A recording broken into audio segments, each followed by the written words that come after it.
we'll talk about the reduction in shareholdings. Okay, so you must have disposed some of the shares. You must have disposed some of the shares. So therefore, originally it may be a 70% subsidiary, and then you dispose 65%, and this becomes a simple investment. Originally, it can be an 80% subsidiary, and then you dispose 60% and becomes a 20% associate. Or originally, it can be a wholly owned subsidiary, and then you dispose 20%, and therefore it becomes a 80% subsidiary, etc., etc. Anyway, in that case, you must have disposed some shares. If it was a subsidiary before, you will continue to consolidate this subsidiary until the day of the disposal. Until the day of the disposal. And then on the day of disposal, the parent will calculate a profit or loss on disposal. Right? Certainly the parent will calculate a loss or profit on disposal. And then how we will account for it thereafter, depending on what it will be after the day of disposal.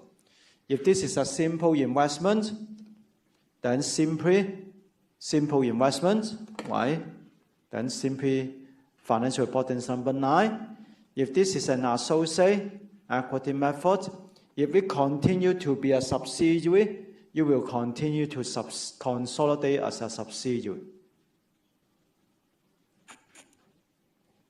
In the parent's own book, parent always will record a profit and loss on disposal of the investment.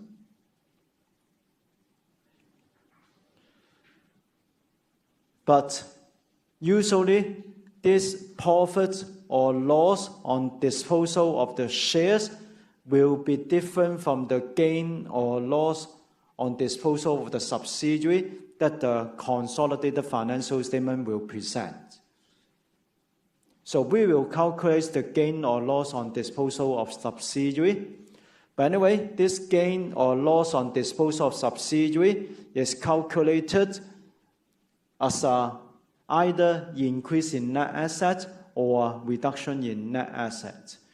We don't know whether it will be a gain or loss until we have calculated the figures, but we know that finally, if after the day of disposal on consolidation, the net assets increase, this will be regarded as a gain on disposal. If the net assets go down, this will be regarded as a loss on disposal. Okay, how we calculate the gain or loss on disposal is by comparing whether the net assets will increase or the net assets will reduce after the day of disposal. Hong Kong Financial Reporting number 10 requires something special.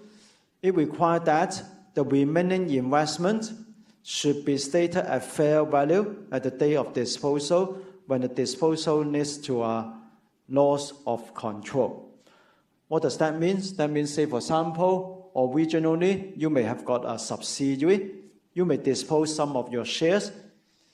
Say, for example, in this case, you dispose and still you got 5% NAV. This is a loss of control. If this is a loss of control, the remaining 5% should be stated at fair value at the day of disposal. The same for the 20%, right? If you have got any remaining investment, this remaining investment should be carried at fair value at the day of disposal.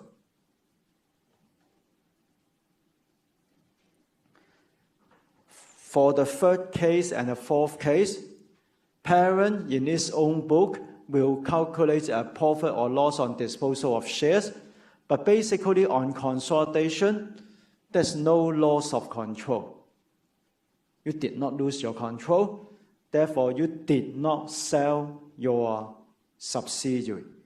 So therefore, there's no gain or loss on disposal of subsidiary, and therefore, no need to use so-called fair value at the day of disposal or something like that, because basically, there's no disposal of subsidiary at all.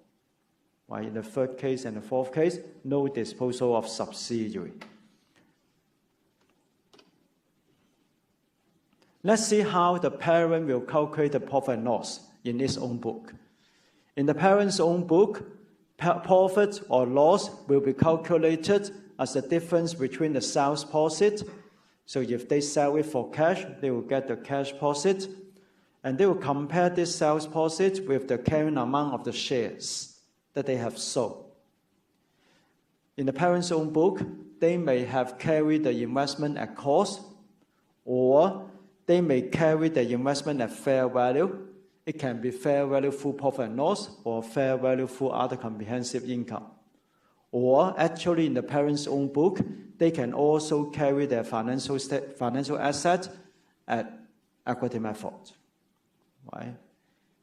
So how we calculate the profit depending on what is the carrying amount. So in the parent's own book, they will calculate this profit and loss on disposal.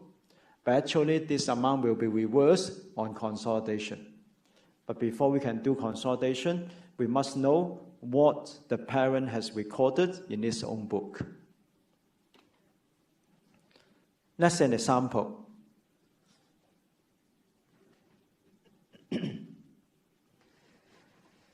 In this example, we sell the investment for 10 million. We sell the investment for 10 million. No matter you are carrying your financial asset at cost, at fair value, or using equity method, the sales profit is the same. That is the fact, right? You really sell it for 10 million. But how we calculate the profit depending on the carrying amount at the day of disposal. If we carry the financial asset at cost,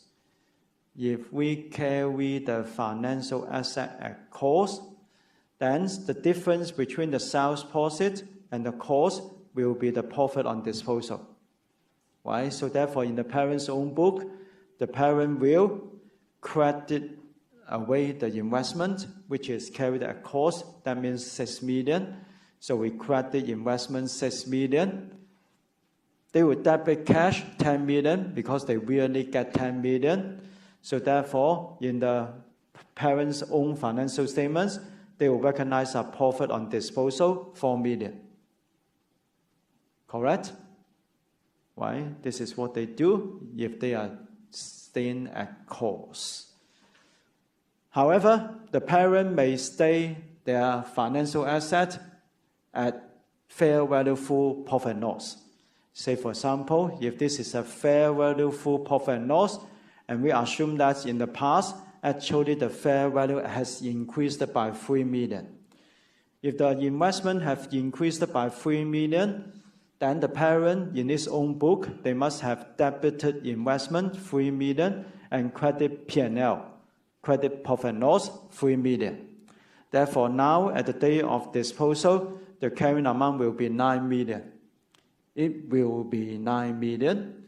If it is 9 million, then of course at the day of disposal, we will credit investments 9 million. We credit investment 9 million. And then we debit cash 10 million. And therefore, if we carry it at fair value, the profit on disposal to be calculated at the day of disposal will be only 1 million. We know that there will be a difference. Why? Because throughout the life of this investment, you have already recognized a profit of 3 million. Why? Because you keep on debiting investments, crediting profits, 3 million. Therefore, throughout the life of the project, throughout the life of the investment, you have already recognized the 3 million. This 3 million, together with this 1 million, is 4 million. The total profit that you have realized from this investment is the same, 4 million. Actually, our accounting method will affect the timing of the recognition of profit. Our accounting method will not affect the total amount of profit that you can realize. no matter which accounting method you are using. It can be cost method, it can be fair value, it can be equity method, or it can be even consolidation. It affects only the timing of the recognition of the profits. If you use fair value method, if you use equity method, if you use consolidation, you may accelerate the recognition of the profit. But the total profit is the same. Total profit throughout the life of a project is always the same as the total net cash flow. Net cash flow is 4 million. Many years ago, you paid 6 million to acquire. Now you sell it for 10 million. Therefore, the cash inflow is 4 million. Total net cash flow, 4 million, is the same as the total profit, 4 million. No matter which method, final profits that you can generate from this investment is 4 million. If the profit cannot be converted into cash, this is not profit. Right? Profit means net cash flow. Okay? So therefore, if you are using fair value through other comprehensive income, then in the past, you debit investment, you did not credit profit, you only credit other comprehensive income, right? So you credit other comprehensive income. Other comprehensive income at the year end will be closer to fair value reserve. Therefore, if you are using fair value through other comprehensive income, remember to clear your fair value reserve. Well, usually we'll debit away the relevant fair value reserve. Otherwise, this fair value reserve remains in your equity forever. Right? Because you disposed the subsidiary or disposed the investment already, this fair value reserve related to your investment should be clear. So we debit away all the fair value reserve and we write it off to retained earnings. So therefore, the profit that you have generated is the same, right? You credit retained earnings, you credit profit on sales, so still 4 million is the total profit from this investment. Okay?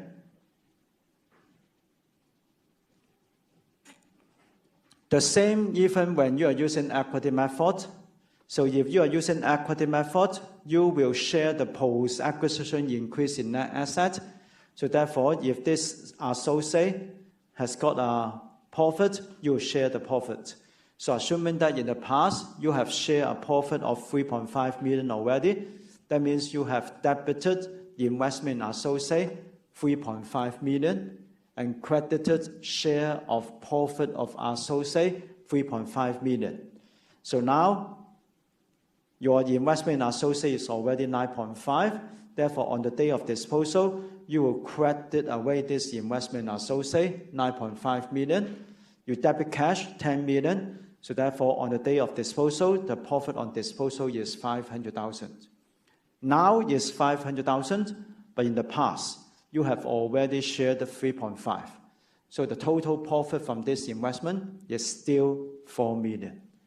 No matter cost method, fair value method, equity method, or even consolidation, the total profit that you can generate from this investment throughout the whole life of the investment will be the same, which will be the same as the net cash flow.